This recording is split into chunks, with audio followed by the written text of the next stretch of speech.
Hi guys, in today's video I'm going to show you how to do a Christmas dinner and it's going to be amazing. We're going to do it in the air fryer and it's going to be succulent, the meat, and also we're going to do veg, and I'm going to take it step by step how to do this amazing Christmas dinner.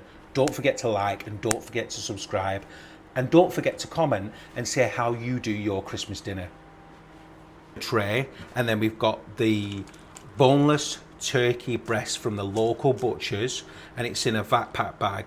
What we're going to do is steam it in the vat pack bag so it keeps the moisture and makes the meat amazing, and then we're going to take it out of the vat pack bag, put it on a roasting tray, season it all up, a little bit of butter, add them flavors and herbs, and then roast it for a little bit. Let's go. So we popped it in the air fryer and we're going to put it onto steam. So the lever goes up and then we close the door and then we switch the air fryer on. We go down to steam and press start.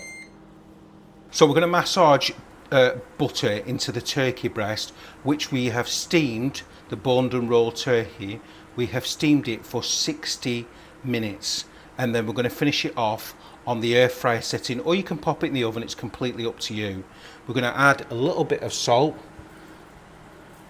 and then we're going to add a little bit of oil,